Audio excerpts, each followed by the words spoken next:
Attention, cette vidéo n'est pas à faire voir à des enfants. Les autres vidéos de notre chaîne non plus, globalement, mais celle-là risque particulièrement de les spoiler très fort sur un ou deux trucs de la vie, comme tu t'en doutes. Te voilà prévenu. Bonjour à tous mes petites fourmis bègues. Une petite vidéo pour vous dire déjà que des vidéos, il risque d'y en avoir moins ces prochains temps. Genre pendant le mois qui vient. Parce qu'il nous est arrivé un truc fou et qui chamboule tout un tas de choses dans une vie, dont le sommeil et les hormones. Toi-même tu sais ce que c'est. Non, ce n'est pas le nouveau Star Wars. C'est un infâme!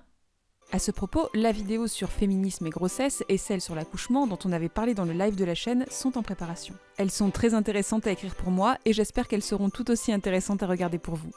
J'ai hâte de vous raconter tout un tas de trucs chouettes, moins chouettes. Ainsi, nous voici les heureux gardiens d'une bestiole à peine née, et ce en pleine période de Noël. Or, quel est le débat numéro 1 qui agite les parents pendant la période de Noël? Je vous le donne en mille. Faut-il raconter l'histoire du Père Noël aux enfants? Leur laisser croire en l'existence de cette bienveillante figure qui distribue des cadeaux dans les petits souliers? Ou n'est-ce pas un peu contradictoire quand on enseigne aux enfants à ne pas mentir que de leur mentir sciemment sur l'existence de quelque chose dont on sait très bien qu'elle n'existe pas? En tout cas, pas qu'on sache. Après, peut-être qu'il existe, mais qu'il distribue réellement des cadeaux qu'aux enfants méritants. Et qu'on n'a juste jamais été des enfants méritants. Mets-toi en question, Billy. Les arguments contre le fait de raconter cette histoire aux enfants sont assez nombreux. Déjà, comme je l'ai dit auparavant, on enseigne aux enfants à ne pas mentir, jamais, parce que c'est pas bien.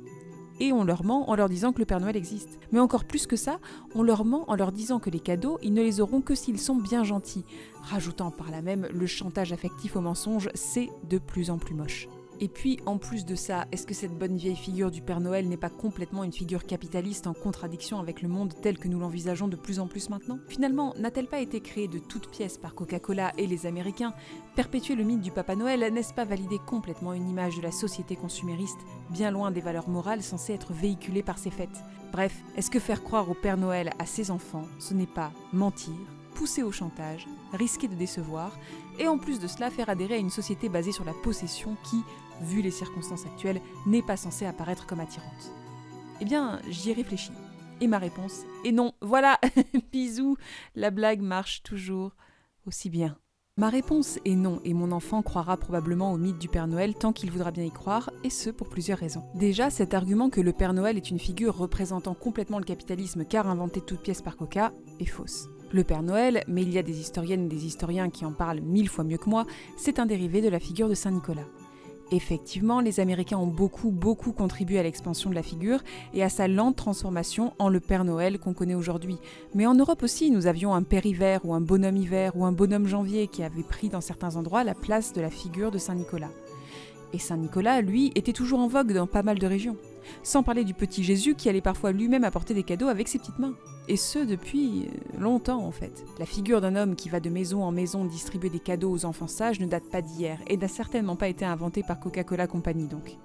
Par contre, ce Santa Claus, s'il doit probablement ses rênes, son traîneau et son attitude de gros monsieur débonnaire à longue barbe et en robe de bure à un poème du pasteur américain Clement Clark Moore, sa belle couleur rouge et blanche est en revanche bien un héritage de pub Coca. La marque n'a pas inventé le mythe, disons plutôt qu'elle a fixé une figure dans l'imaginaire collectif. Une figure. C'est important ça, cette notion de figure, et c'est ce qui a forgé mon opinion finale. Mentir, certes, c'est pas bien, mais pour moi, faire croire, entre guillemets, au Père Noël, ce n'est pas mentir. C'est donner aux fêtes de fin d'année et à leur esprit une image humaine, plus facile à comprendre et à aborder pour les petits. Et ce n'est pas le seul domaine dans lequel on fait ça, finalement. La magie, l'imaginaire, le fantastique, je crois que c'est essentiel à l'enfant. Des références à cet univers-là, j'en ai eu plein dans mon enfance.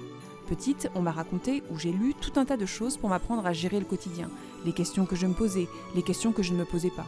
J'ai cru en l'existence des fées, des elfes, des esprits de la forêt, j'ai lu qu'il fallait planter une aiguille dans le sol si on était suivi par un faux follet pour lui faire perdre notre trace, on m'a dit et lu que les lutins jouent des tours aux enfants désobéissants, que si tu as perdu quelque chose dans la maison, il ne faut pas s'inquiéter et juste attendre parce que ce sont des lutins de la maison qui en avaient besoin et qui vont le rendre, et autres légendes du même acabit.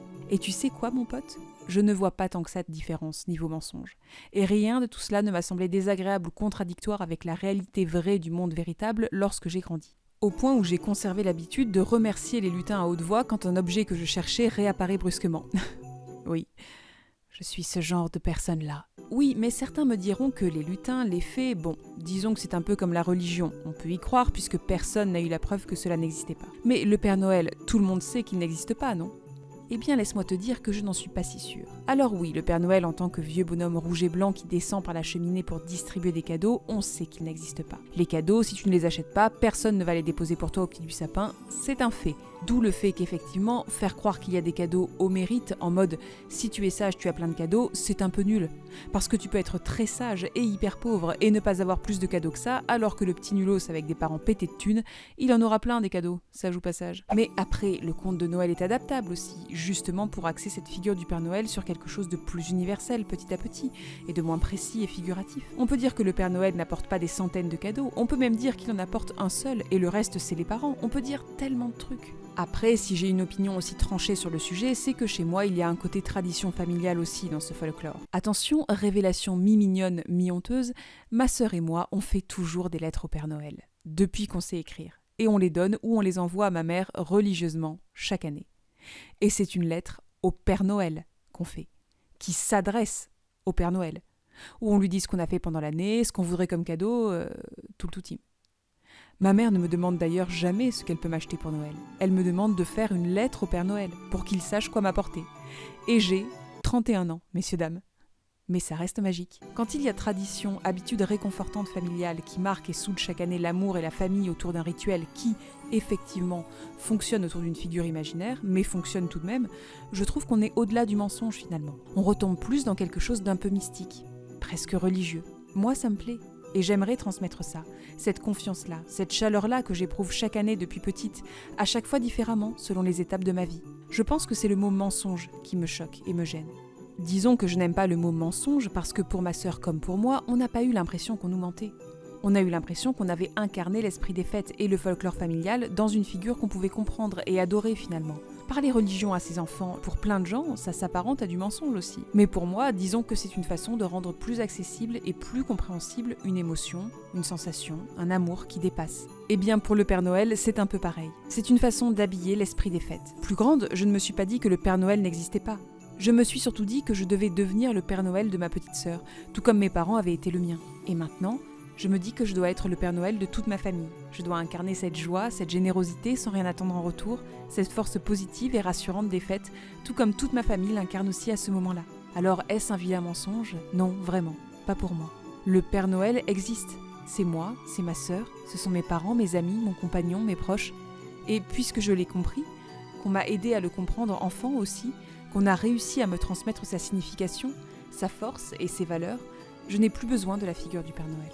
Bien évidemment, tout ceci est complètement un point de vue personnel sur la question. Bien sûr qu'on peut trouver la magie des fêtes ailleurs que dans la figure du Père Noël, transmettre les choses différemment.